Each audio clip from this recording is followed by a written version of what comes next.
கர்த்தருடைய பரிசுத்த நாமம் மகிமைப்படுவதாக. அதிகாலையில் தேவனோடு இருக்கின்ற இந்த ஜெப நேரத்திலே ஒவ்வொரு நாளும் தேவனுடைய வார்த்தையை நாம் தியானித்துக் கொண்டிருக்கிறோம். இந்த நாளுக்கான வார்த்தை மத்தேயு எழுதின சுவிசேஷம் 19ஆம் அதிகாரம் அதனுடைய 21வது வசனத்தை வாசிக்கலாம். அதற்கு இயேசு, நீ பூரண சர்க்குணராய் இருக்க விரும்பினால் போய் உனக்கு உண்டானவைகளை விற்று தரித்திரருக்கு கொடு, அப்போது பரலோகத்தில் உனக்கு பொக்கிஷம் உண்டாயிருக்கும், பின்பு என்னை பின்பற்றி வா என்றார். இந்த காரியம் நம்ம எல்லாருக்கும் தெரியும். இங்க ஒரு மனுஷன் என்ன பண்றான்னா, நல்ல போதகரே, நித்திய ஜீவனை அடைவதற்கு நான் என்ன செய்ய வேண்டும் என்று இயேசு கிறிஸ்துவை கேட்கும் போது ஆண்டவர் சொல்றாங்க, நீ என்னை நல்லவன் என்று சொல்வானேன், பிதா ஒருவரை தவிர நல்லவன் ஒருவர் இல்லை. இயேசு கிறிஸ்து நல்லவர் தான், ஆனால் எந்த இடத்துலயும் அவர் பிதாவிற்கு மேலாய் தன்னை என்ன பண்றாரு, அவரை உயர்த்தி காட்டாமல் இருக்கிறார். சரி, அது நம்முடைய சப்ஜெக்ட் இல்ல.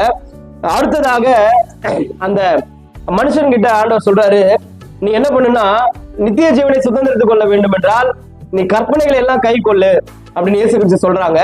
அதற்கு அவன் என்ன சொல்றான், கற்பனைகள் என்னாலே என்னன்றது ஒரு யூதருக்கு தெரிஞ்சிருக்கும், ஆனாலும் அவன் கேட்கிறான், என்ன சொல்ல வரீங்க அப்படின்னும் போது இயேசு கிறிஸ்து அந்த கற்பனைகளை எல்லாம் சொல்றாரு. என்ன சொல்றாங்கன்னா, நீ நம்ம கொலை செய்யாதிருப்பாயாக, விபச்சாரம் செய்யாதிருப்பாயாக, களவு செய்யாதிருப்பாயாக அப்படின்னு ஒண்ணு சொல்லிட்டு வரும்போது ஒரு வார்த்தை சொல்லுகிறார் பாருங்க, உன்னிடத்தில் நீ அன்பு கூறுகிறது போல பிறரிடத்துல நீ அன்பு கூறுவாயாக. அதற்கு அந்த மனுஷன் சொல்லுகிற வார்த்தை, இதெல்லாம் நான் என்ன பண்றேன், சிறு வயது முதல் நான் கடைபிடித்து வருகிறேன் அப்படின்னு சொன்ன உடனே ஆண்டவராக இயேசு கிறிஸ்து சொல்றாங்க, அப்போன்னா உன்னுடைய எல்லா சொத்தையும் வித்து தரித்திரருக்கு போய் கொடு, நீ நித்திய ஜீவனை சுதந்திரத்துக் கொள்ளலாம் அப்படின்னு ஆண்டவராக இயேசு கிறிஸ்து சொல்றாங்க. 22வது வசனம் சொல்லுகிறது, அந்த வாலிபன் மிகுந்த ஆசி உள்ளவனா இருக்கிறபடினால் அவன் என்ன பண்ணான்னா துக்கம் அடைந்து அவன் போய்விட்டான் என்று வேதம் சொல்லுகிறது. இங்க இந்த மனுஷனுக்கு நித்திய ஜீவனம் வேணும், ஆனால் அவனுடைய ஆஸ்தியில யாருக்கும் என்ன பண்ண மாட்டான், எதுவும் கொடுக்க மாட்டான். எனக்கு இதுவும் வேணும், எனக்கு அதுவும் வேணும் அப்படின்ற ஒரு நிலைப்பாடுல அந்த மனுஷன் இருந்தான்.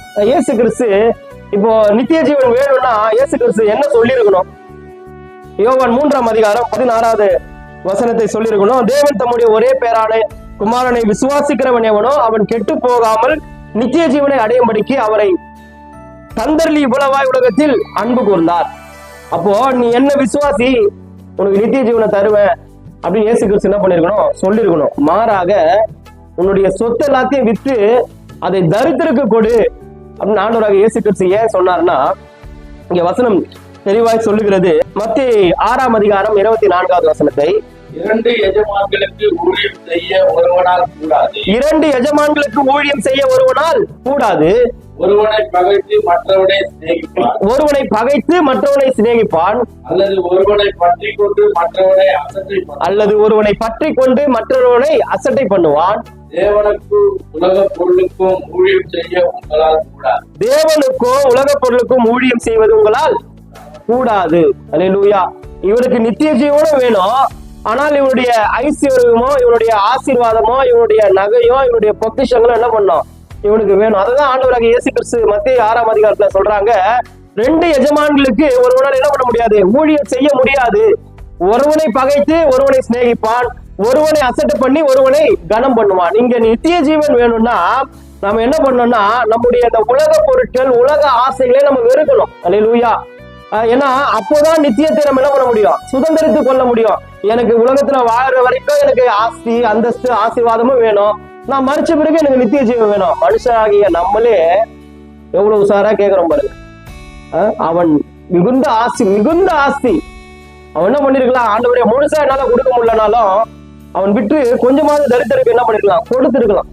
உன்னிடத்தில் அன்பு கூறுவது போல பிறரிடத்தில் அன்பு கூறுவாயாக என்கின்ற பிரதான கற்பனை.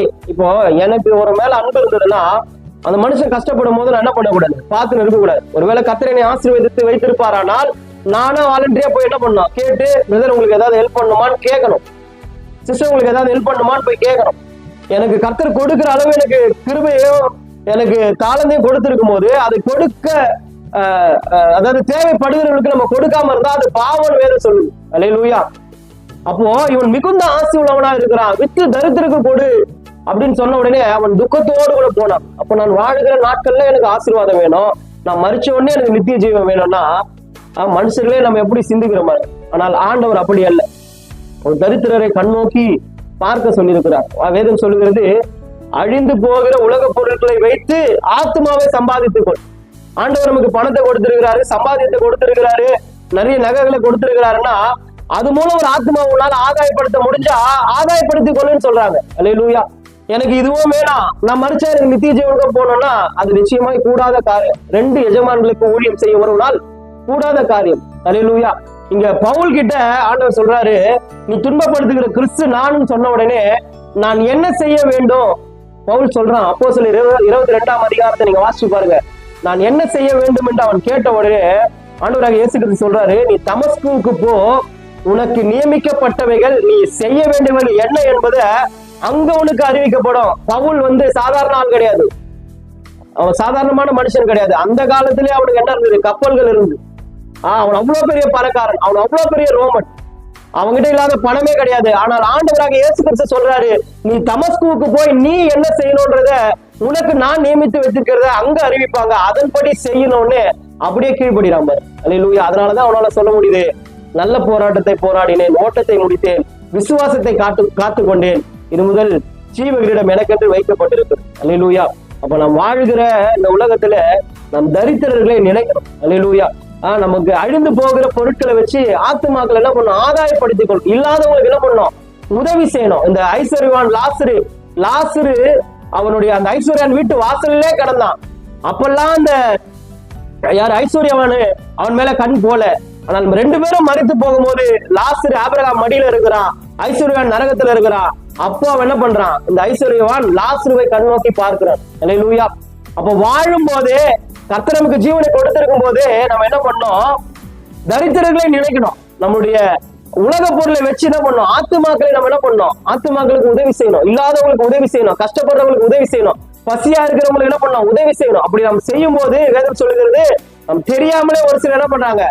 தேவ தூதர்களை உபசரித்தது உண்டு. அல்லேலூயா. யாருக்கு தெரியும்?